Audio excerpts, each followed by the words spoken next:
ಸ್ನೇಹಿತರೆ, ಮೀಡಿಯಾ ಮಾಸ್ಟರ್ಸ್ಗೆ ಸ್ವಾಗತ ಸುಸ್ವಾಗತ. ಗೆಳೆಯರೆ, ಹಣ ಅನ್ನೋದು ಎಂಥವರನ್ನು ಕೂಡ ದಾರಿ ತಪ್ಪಿಸತ್ತೆ.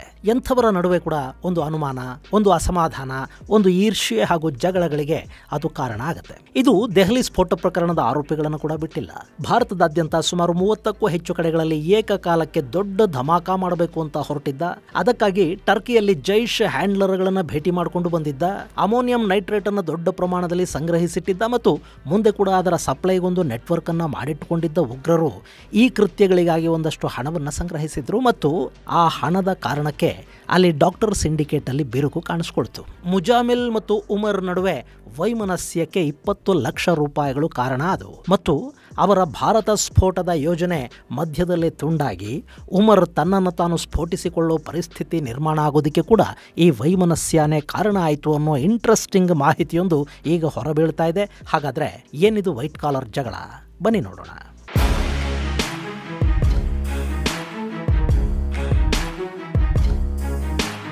ಸ್ನೇಹಿತರೆ, ಉಗ್ರ ಡಾಕ್ಟರ್ಗಳ ಕರ್ಮಕಾಂಡದ ಬೇರುಗಳ ಆಳ ಅಗಲಗಳನ್ನು ಹುಡುಕೋ ಪ್ರಯತ್ನ ತೀವ್ರವಾಗಿ ನಡೀತಾ ಇದೆ. ಉತ್ತರ ಭಾರತದಲ್ಲಿ ತಮ್ಮದೇ ನೆಟ್ವರ್ಕ್ ಅನ್ನು ಸೃಷ್ಟಿ ಮಾಡಿಕೊಂಡಿರುವ ಈ ಟೀಮ್ ಭಾರತದಲ್ಲಿ ಅಲ್ಲೋಲ ಕಲ್ಲೋಲವನ್ನೇ ಸೃಷ್ಟಿಸುವ ಲೆಕ್ಕಾಚಾರದಲ್ಲಿತ್ತು. ಈಗಾಗಲೇ ಈ ಪ್ರಕರಣಕ್ಕೆ ಸಂಬಂಧಪಟ್ಟ ಹಾಗೆ ಸಾಕಷ್ಟು ಜನರ ಬಂಧನ ಆಗಿದೆ.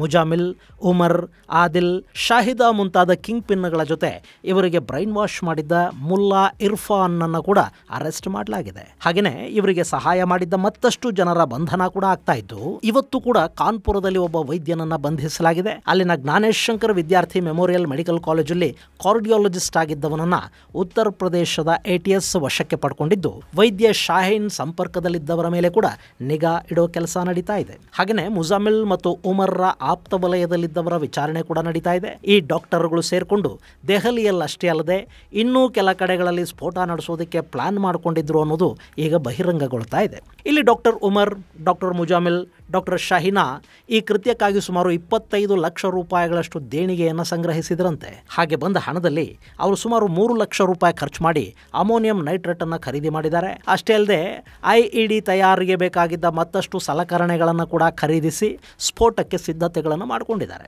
ದೆಹಲಿ ಸೇರಿದಂತೆ ದೇಶದ ನಾನಾ ಕಡೆಗಳಲ್ಲಿ ಸ್ಫೋಟ ನಡೀಬೇಕು. ಡಿಸೆಂಬರ್ 6 ಮತ್ತು ಜನವರಿ 26 ಈ ಎರಡು ಸ್ಫೋಟಕ್ಕಾಗಿ ಅವರು ನಿಗದಿಪಡಿಸಿಕೊಂಡ ದಿನಗಳಾಗಿದ್ವು. ಡಿಸೆಂಬರ್ 6 ಅನ್ನೋದು ಅಯೋಧ್ಯೆಯಲ್ಲಿ ಕಳಂಕಿತ ಕಟ್ಟಡ ನೆಲಸಮಗೊಂಡ ದಿನ.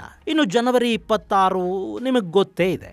ಇದಕ್ಕಾಗಿ ಸುಮಾರು 30ಕ್ಕೂ ಹೆಚ್ಚು ಕಾರ್ ಬಾಂಬ್ಗಳನ್ನು ಸಿದ್ಧಪಡಿಸೋದಕ್ಕೆ ಅವರು ಯೋಜನೆಯನ್ನು ರೂಪಿಸಿದ್ರು. ಅದಕ್ಕಾಗಿ ಜನ ಬೇಕಲ್ಲ, ಅವರನ್ನು ಸಿದ್ಧಪಡಿಸುವ ಕೆಲಸ ಕೂಡ ಅಲ್ಲಿ ಶುರುವಾಗಿತ್ತು. ಈ ಜನರ ಸಿಂಡಿಕೇಟ್ ಮಾಡೋದಕ್ಕೆ ಟೆಲಿಗ್ರಾಮ್ ಚಾನಲ್ ಅನ್ನು ಬಳಸಿರುವ ಸಾಧ್ಯತೆ ಇದೆ. ಅಷ್ಟೇ ಅಲ್ಲದೆ ಈ 3 ಜನ ಹಾಗೂ ಈ ಕುತಂತ್ರದ ಹಿಂದಿದ್ದ ಇನ್ನಷ್ಟು ಜನ ಪರಸ್ಪರ ಸಂವಹನಕ್ಕಾಗಿ ಸಿಗ್ನಲ್ ಆ್ಯಪ್ ಅನ್ನು ಕೂಡ ಬಳಸ್ತಾ ಇದ್ರು ಅನ್ನೋ ಮಾಹಿತಿಯನ್ನ ತನಿಖಾ ಸಂಸ್ಥೆಗಳು ಹೊರಹಾಕಿವೆ. ಇನ್ನು ಟೆಲಿಗ್ರಾಮ್ ಹಾಗೂ ಸಿಗ್ನಲ್ ಆ್ಯಪ್ಗಳನ್ನು ಕೂಡ ಒಂದೊಂದು ತಂಡಕ್ಕೆ ಒಂದೊಂದರಂತೆ ಪ್ರತ್ಯೇಕ ಗುಂಪುಗಳನ್ನಾಗಿ ಮಾಡಲಾಗಿತ್ತು. ಪ್ರತಿ ಗ್ರೂಪಲ್ಲೂ ಕೇವಲ 4 ಮಂದಿಯನ್ನ ಮಾತ್ರ ಸೇರಿಸ್ಕೊಳ್ತಾ ಇದ್ದ ತಂಡ ಅವ್ರ ಜೊತೆ ಬೇರೆ ಬೇರೆ ಮಾಹಿತಿಯನ್ನು ಕೂಡ ಹಂಚಿಕೊಳ್ತಾ ಇತ್ತಂತೆ. ಇನ್ನೇನು ಎಲ್ಲ ಸಿದ್ಧ ಆಯಿತು. ಸಾಕಷ್ಟು ಪ್ರಮಾಣದಲ್ಲಿ ಅಮೋನಿಯಂ ನೈಟ್ರೇಟ್ ಸಿಕ್ತು. ಅದನ್ನು ಡಿಟೋನೇಟ್ ಮಾಡೋದಕ್ಕೆ ಬೇಕಾದ ವಸ್ತುಗಳನ್ನು ಖರೀದಿ ಮಾಡಲಾಗಿತ್ತು.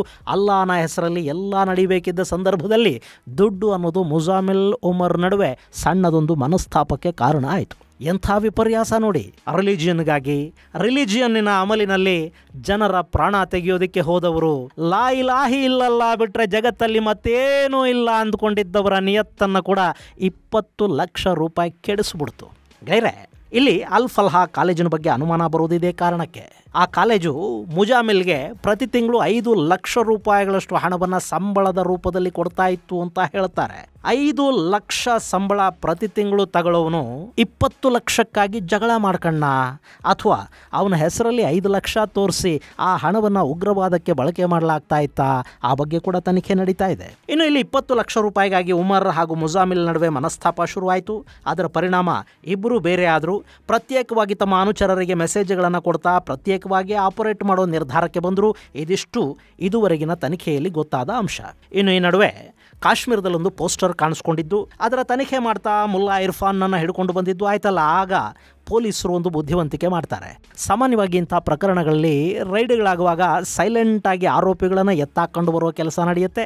ಯಾರು ಅರೆಸ್ಟ್ ಆದರು, ಯಾಕೆ, ಎಲ್ಲಿ, ಇಂಥ ಮಾಹಿತಿ ಬೇರೆ ಯಾರಿಗೂ ಗೊತ್ತಾಗದ ಹಾಗೆ, ಅಟ್ಲೀಸ್ಟ್ ತನಿಖೆ ಮುಗಿಯುವವರೆಗೆ ಗೊತ್ತಾಗದ ಹಾಗೆ ನೋಡಿಕೊಳ್ಳಾಗತ್ತೆ. ಆದರೆ ಇಲ್ಲಿ ಹಾಗಾಗಲಿಲ್ಲ. ಪೊಲೀಸರು ಕೂಡ ಒಂದಷ್ಟು ಕಡೆ ಕತ್ತಲಲ್ಲಿ ಕಲ್ಲು ಹೊಡಿಬೇಕಿತ್ತು ಅನ್ಸತ್ತೆ.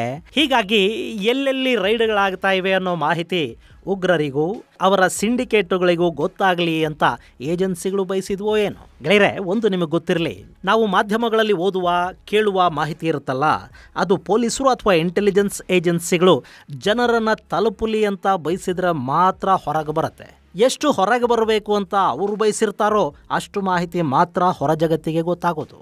ಇಲ್ಲಿ ಕೂಡ ಉಗ್ರರ ಸಿಂಡಿಕೇಟ್ಗಳಿಗೆ ವಿಷಯ ಗೊತ್ತಾಗಲಿ, ನಿಮ್ಮ ಅಪ್ಪಂದಿರನ್ನ ಹಿಡ್ಕೊಂಡಿದ್ದೀವಿ, ನಿಮ್ಮ ಬಗ್ಗೆ ಎಲ್ಲ ನಮಗೆ ಗೊತ್ತಾಗ್ತಾ ಇದೆ ಅನ್ನೋ ಸಂದೇಶವನ್ನು ಉಗ್ರರ ನೆಟ್ವರ್ಕ್ಗೆ ಕಳುಹಿಸಿಕೊಡೋದಕ್ಕಾಗಿನೇ ಏಜೆನ್ಸಿಗಳು ತಾವು ರೇಡು ಮಾಡುವ ಸಂದರ್ಭದ ವಿಡಿಯೋಗಳನ್ನು ಮೀಡಿಯಾಗಳಿಗೆ ರಿಲೀಸ್ ಮಾಡಿದ್ವಾ? ಇಲ್ಲ ಅಂತ ಹೇಳೋದಿಕ್ಕೆ ಇಲ್ಲಿ ಬರೋದಿಲ್ಲ. ಇನ್ನು ಇಲ್ಲಿ ಮುಲ್ಲಾ ಇರ್ಫಾನ್ನನ್ನ ಪೊಲೀಸರು ಸ್ವಲ್ಪ ಬೆಂಡೆತ್ತಿದ ಕೂಡಲೇ ಅವನು ಮುಜಾಮಿಲ್ ಹೆಸರನ್ನ ಬಾಯ್ಬಿಟ್ಟ.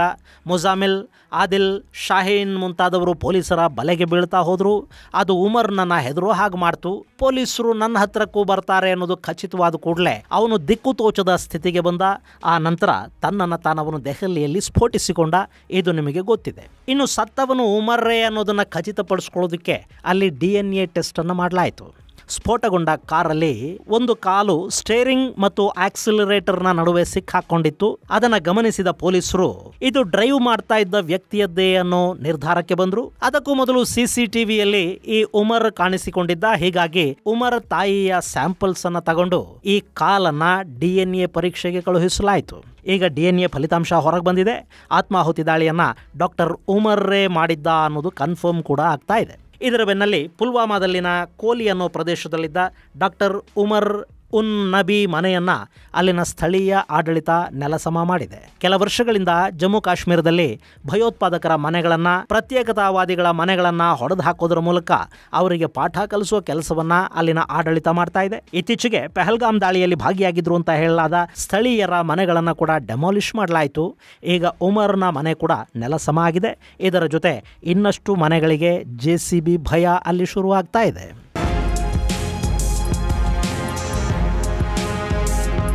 ಇನ್ನು ಈ ದಾಳಿಯ ಹಿಂದಿನ ಮಾಸ್ಟರ್ ಮೈಂಡ್ ಅಂತ ಗುರುತಿಸಿಕೊಳ್ಳುವ ಮುಜಾಮಿಲ್ 2021ರಿಂದಲೇ ಐಸಿಸ್ನ ಹಾಫ್ ಶೂಟ್ ಆಗಿದ್ದ ಅನ್ಸರ್ ಗಜ್ವತ್ ಉಲ್ ಹಿಂದ್ನ ಕಾಂಟ್ಯಾಕ್ಟ್ಗೆ ಬಂದಿದ್ದ.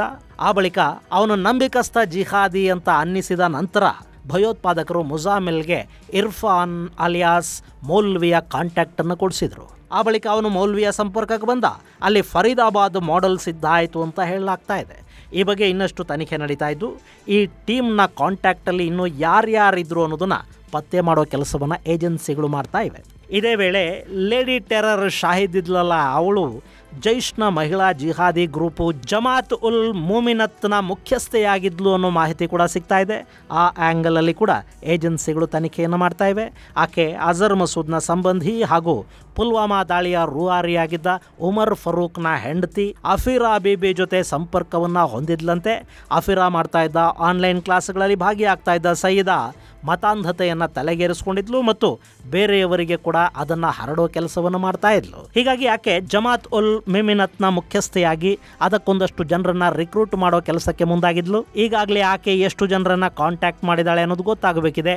ಸದ್ಯಕ್ಕೆ ತನಿಖೆ ಎಲ್ಲ ಆಯಾಮಗಳಲ್ಲೂ ನಡೀತಾ ಇದೆ. ಅಲ್ಫಲ್ಹಾ ಯೂನಿವರ್ಸಿಟಿ, ಜಮ್ಮು ಕಾಶ್ಮೀರ, ಹರಿಯಾಣ, ದೆಹಲಿ, ಉತ್ತರ ಪ್ರದೇಶ, ರಾಜಸ್ಥಾನ ಸೇರಿದ ಹಾಗೆ ಸಾಕಷ್ಟು ಕಡೆಗಳಲ್ಲಿ ತನಿಖಾ ಏಜೆನ್ಸಿಗಳು ನಿಗಾ ಇಟ್ಟಿವೆ.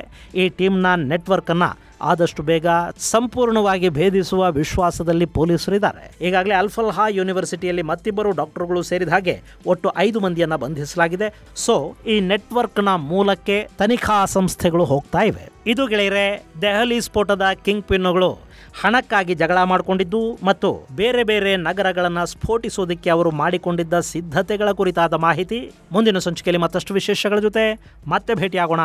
ಅಲ್ಲಿವರೆಗೆ ಜೈ ಹಿಂದ್, ಜೈ ಕರ್ನಾಟಕ.